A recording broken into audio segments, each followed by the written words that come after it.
We are bounded by the chains of unemployment, fleeing abroad in search of opportunities. We are trapped by the selfish games of political parties. Corruption has woven a web that is extinguishing the light of our futures. We are the torch bearers of change. If you do not raise our voices, who will? If you do not raise our voices, who will? If you do not build this nation, who will?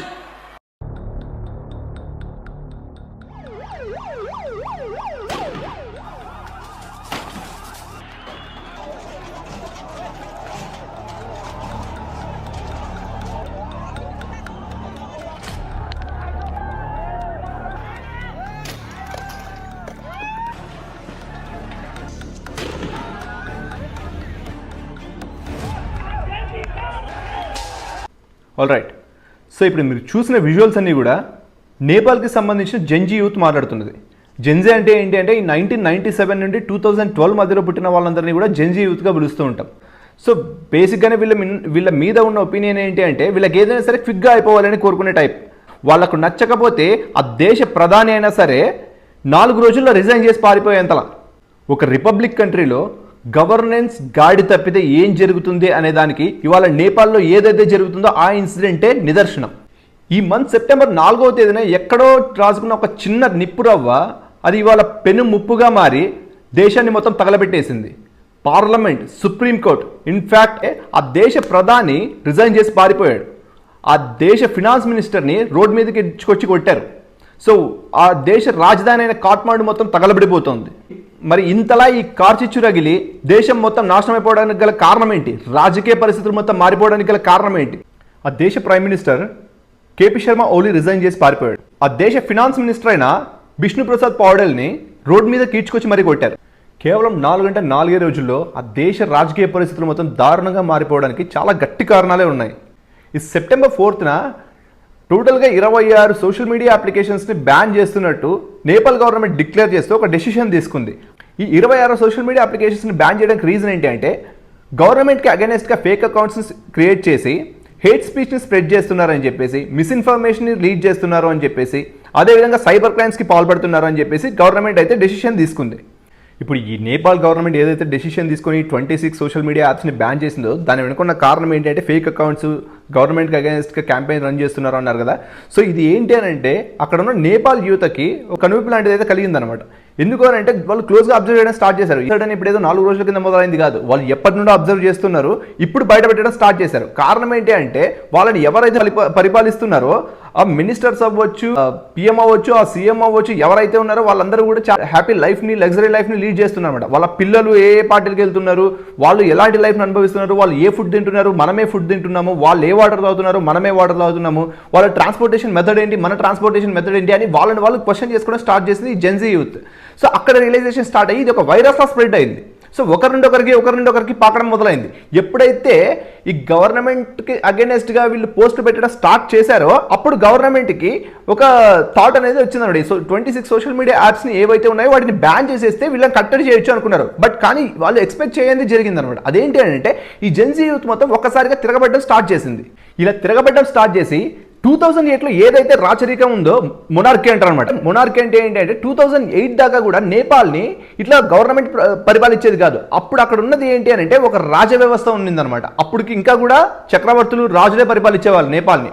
But 2008లో ఎప్పుడైతే ఇది ఒక republic కంట్రీగా మారిపోయిందో అక్కడ నుండి government form చేసి అక్కడ నుండి ministers రావడం జరిగింది. ఒక డీసెంట్రలైజ్డ్ గవర్నమెంట్ ఫామ్ అయ్యి అక్కడ నుండి పరిపాలన అనేది మారిందనమాట. బట్ ఇప్పుడు జెన్జీ యూత్ ఏం కోరుకుంటుంది అంటే మాకు ఈ కరప్టెడ్ మినిస్టర్స్, కరప్టెడ్ గవర్నమెంట్ కంటే కూడా మాకు రాచరికమే కావాలి, మాకు ఆ మోనార్కీయే కావాలి అని చెప్పేసి ప్రొటెస్ట్ చేయడం స్టార్ట్ చేసింది. సో ఇది ఒక్క నేపాల్కే జరిగేది కాదు. ఇలాగే ఏదైనా సరే ఒక కంట్రీ కరప్షన్కి కంటిన్యూస్గా పాటుపడుతూ ఉంటే ఖచ్చితంగా ప్రతి ఒక్క యువతకి కూడా ఒక కైండ్ ఆఫ్ థాట్ అనేది స్టార్ట్ అవుతుంది. అక్కడ స్టార్ట్ అయినప్పుడు ఇలాంటి ప్రొటెస్ట్ అనేది జరుగుతుంది. అది చిన్న కంట్రీయా పెద్ద కంట్రీ అనే సంబంధం లేకుండా ప్రొటెస్ట్ అనేది స్టార్ట్ అయితే ఖచ్చితంగా గవర్నమెంట్ కూలిపోవడం మాత్రం పక్కా. ఈ నేపాల్ అనేది చాలా చిన్న కంట్రీ, పాపులేషన్ వైజ్ ఇది జస్ట్ 3 crores పాపులేషన్ ఉన్న కంట్రీ అనమాట. సో అంత చిన్న కంట్రీని ఒక గవర్నమెంట్ సరిగా పరిపాలించకపోతే ప్రతి ప్లేస్లోనూ ప్రతి స్ట్రీమ్లోనూ కరప్షన్ అనేది ఇన్వాల్వ్ అయి ఉంటే ఏ యూత్ అయినా తిరగబడడానికి ఒక ఆస్కారం అనేది దొరుకుద్ది. ఇవాళ అదే నేపాల్లో జరిగింది. ఒక బర్త్ సర్టిఫికేట్ కావాలన్నా కరప్షన్ జరుగుద్ది, ఒక గవర్నమెంట్ సర్టిఫికేట్ కావాలన్నా కరప్షన్ జరుగుద్ది, ఒక జాబ్ కావాలన్నా కరప్షన్ జరుగుద్ది. ప్రతి పాయింట్లోనూ కరప్షన్ అనేది పాతుకుపోయింది. అందుకనే నేపాల్ యూత్ ఎప్పుడు కూడా నేపాల్లో ఉండడం కంటే కూడా పక్క దేశాలకు వెళ్ళి పని చేసుకోవడానికి ఎక్కువ ఇంట్రెస్ట్ చూపిస్తారు.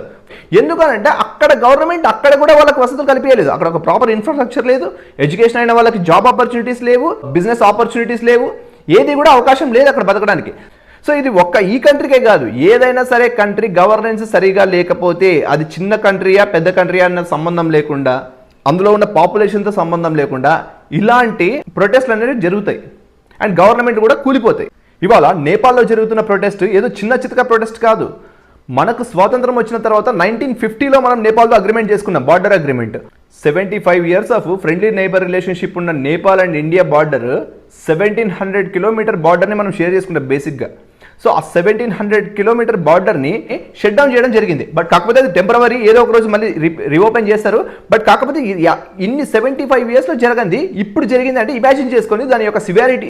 సో నేపాల్ అనగానే మనకి ఏది గుర్తొస్తుంది? ఏదో ఒక హోటల్ స్టాఫ్, లేదా ఏదో ఒక ఫాస్ట్ ఫుడ్ సెంటర్ నడుపుకునేవాడు, లేదా ఒక బ్లూ కలర్ లేబర్ గుర్తొస్తాడు.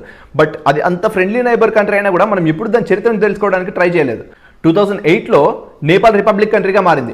రిపబ్లిక్ కంట్రీగా మారినప్పటి నుండి ఈ 17 yearsలో ఆల్మోస్ట్ 11 గవర్నమెంట్స్ మారాయన్నమాట. అంటే అర్థం చేసుకోవచ్చు ఇక్కడ గవర్నమెంట్ ఎంత ఇన్స్టేబుల్గా ఉంది అన్న విషయం. ఆ 2008లో రిపబ్లిక్ కంట్రీగా మారకముందు ఇది ఒక మొనార్కీ కంట్రీ అనమాట. సో 2001 నుండి 2008 దాకా జ్ఞానేందర్ షా అనే వ్యక్తి పరిపాలించాడు. ఆయన చక్రవర్తి. 1950s నుండి కూడా ఈ షా ఫ్యామిలీ నేపాల్ని పరిపాలిస్తూ వచ్చింది. 2001లో ఈ జ్ఞానేందర్ షా అనే వ్యక్తి వాళ్ళ అన్న అయిన బీరేందర్ షా దగ్గర నుండి తన కుర్చీని లాగేసుకున్నాడు. సో ఈ లాగేసుకోవడం అంటే మామూలుగా కాదు.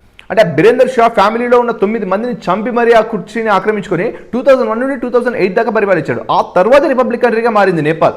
సో ఈ షా ఫ్యామిలీకి ఇప్పుడు కరెంట్లీ జరుగుతున్న ఈ ఏదైతే తిరుగుబాటు ఉందో, జెన్జీ తిరుగుబాటు ఉందో నేపాల్లో, దానికి ఉన్న రిలేషన్షిప్ ఏంటి అంటే ఈ జెన్జీ వెనక ఉండి నడిపిస్తున్న వ్యక్తి ఎవరు అంటే బలీందర్ షా అనే ఒక పేరు గట్టిగా అనిపిస్తుంది. ఆ యువతంతా కూడా ఈ బలీందర్ షాని రిప్రజెంట్ చేయడానికి ట్రై చేస్తున్నారు. సో ఇప్పుడు నేపాల్లో జరుగుతున్న ప్రొటెస్ట్ ఏదైతే ఉందో అది చిన్నపన్న ప్రొటెస్ట్ కాదు. ఇప్పటికే దాదాపు 24 మంది చనిపోయారు, 1000 మందికి పైగా గాయాల పాలయ్యారు. బట్ స్టిల్ అక్కడున్న జెన్జీ యువత ఏం కోరుకుంటున్నారు అంటే bring the king back to the throne, save the country అని అంటున్నారు. సో మాకు ఈ గవర్నమెంట్ పరిపాలన వద్దు, రాజరికమే కావాలి, తీసుకొచ్చి రాజును కూర్చిపెట్టండి అంటున్నారు. సో అయితే నెక్స్ట్ రాజు ఎవరు అవ్వబోతున్నారు అనే పాయింట్ ఇంట్రెస్టింగ్ పాయింట్ ఇక్కడ. అయితే ఇక్కడ వినిపిస్తున్న పేరు ఏంటి అంటే బలీందర్ షా అనే ఒక వ్యక్తి పేరు వినిపిస్తుంది. ఈ బలీందర్ షా ఎవరు అని అంటే he's a mayor, currently serving as a mayor in Nepal. 2022లో పొలిటికల్ ఎంట్రీ ఇచ్చాడు. అంతకుముందు ఎటువంటి పొలిటికల్ బ్యాక్గ్రౌండ్ లేదు. బట్ కానీ స్ట్రాంగ్ ఇన్ఫ్లుయెన్స్ని అయితే తీసుకురాగలిగాడు అక్కడ ఉన్న నేపాల్ యువత మీద. సో అందరూ కూడా తన పేరుని ప్రమోట్ చేస్తున్నారు. అండ్ మోర్ ఓవర్ ఇక్కడ పాయింట్ ఏంటి అంటే తనకి ఎలాంటి పొలిటికల్ బ్యాక్గ్రౌండ్ లేదు, పైగా పొలిటికల్ బ్యాక్గ్రౌండ్ లేకపోగా తన ఒక ర్యాపర్, తన ఒక సింగర్, తన ఒక జర్నలిస్ట్గా పనిచేశాడు, తన ఒక అనలిస్ట్గా కూడా పనిచేశాడు. సో డిఫరెంట్ ఏరియాస్లో, డిఫరెంట్ ఆస్పెక్ట్స్లో డిఫరెంట్ ఎక్స్పీరియన్స్ని క్యారీ చేస్తూ ఒక పొలిటికల్ లీడర్ అయ్యాడు. అండ్ అంతా ఇది చదువుకోగలిగాడు. సో తనని తీసుకొచ్చి లీడర్ని చేయండి, తనని తీసుకొచ్చి కింగ్ని చేయండి, మాకు ఈ గవర్నమెంట్ పరిపాలనలో ఉండడం కంటే కూడా అలాంటి కింగ్ పరిపాలనలో ఉండడమే మాకు ఇష్టం. So get the king back to the throne అని చెప్పేసి ఒక నినాదాన్ని తీసుకొచ్చారు జెన్జీ యువత అక్కడ. బట్ ఇక్కడ ఇంట్రెస్టింగ్ థింగ్ ఏంటంటే ఇప్పుడు ఎవరి పేరునైతే ప్రమోట్ చేస్తున్నారో అతని పేరు బలీందర్ షా. ఇట్స్ అ బ్యాలెండ్ ఎఫెక్ట్ అంటున్నారు. అంటే యువత మీద ఏదైతే ఇంపాక్ట్ ఉందో దాన్ని బ్యాలెండ్ ఎఫెక్ట్ అని పిలుస్తున్నారు. అండ్ 2008కి ముందు ఎవరైతే నేపాల్ని పరిపాలించారో వాళ్ళు కూడా షా ఫ్యామిలీ. డైరెక్ట్గా ఆ షా ఫ్యామిలీకి ఇప్పుడున్న బలీందర్ షాకి ఎటువంటి రిలేషన్షిప్ లేదు. బట్ కానీ చూసినట్టయితే ఖచ్చితంగా నేపాల్ యువత మీద ఈ షా ఎఫెక్ట్ అయితే గట్టిగా ఉంది. సో నేపాల్ యువత ఈ ప్రొటెస్ట్ ద్వారా కొన్ని డిమాండ్స్ని తీసుకొచ్చింది. అందులో మొదటిది ఏంటంటే నేపాల్ యువతకి ఉద్యోగ అవకాశాలు కల్పించాలి, అండ్ కంట్రీ యొక్క ఇన్ఫ్రాస్ట్రక్చర్ని డెవలప్ చేయాలి, అండ్ బిజినెస్ ఆపర్చునిటీస్ని క్రియేట్ చేయాలి. అండ్ రెండో పాయింట్ ఏంటి అని అంటే సోషల్ మీడియాస్ ఏవైతే బ్యాన్ చేశారో సోషల్ మీడియాస్ అన్నింటినీ కూడా యాక్టివ్ స్టేటస్లోకి తీసుకురావాలి అని చెప్తున్నారు. ఇక్కడ మూడో డిమాండ్ ఏంటంటే గవర్నమెంట్ అన్నది పబ్లిక్ ఇంట్రెస్ట్ కోసం పనిచేయాలి, కానీ ఇక్కడ ఇండివిజువల్ ఇంట్రెస్ట్ కోసం పనిచేయకూడదు. అంటే రాజకీయ నాయకులు వాళ్ళ సెల్ఫ్ చూసుకోకూడదు అని చెప్పేసి ఒక డిమాండ్ చేస్తున్నారు. ఇక్కడ నాలుగో డిమాండ్ ఏంటి అంటే bring king back to the throne, మాకు రాచరికం కావాలి, మాకు ఈ గవర్నమెంట్ పరిపాలన వద్దు, మాకు రాచరికంలో ఉండడమే ఇష్టం అని చెప్పి ఇంకో డిమాండ్ని తీసుకొచ్చారు. ఈ వీడియో చూసే నాకు చూసే మీకు మధ్య ఎటువంటి రిలేషన్షిప్ లేదు. బట్ మీరు కొట్టే లైక్, పెట్టే కామెంట్ నాకు ఒక మోటివేషన్ ఇస్తుంది నెక్స్ట్ వీడియో చేయడానికి. ఒక వీడియో చేయడానికి చాలా అనాలిసిస్ చేయాల్సి ఉంటుంది. సో ఈ అనాలిసిస్ అంతా మీకు నచ్చినట్టు అయ్యి ఈ ఇన్ఫర్మేషన్ మీకు ఉపయోగపడుతుంది అనుకుంటే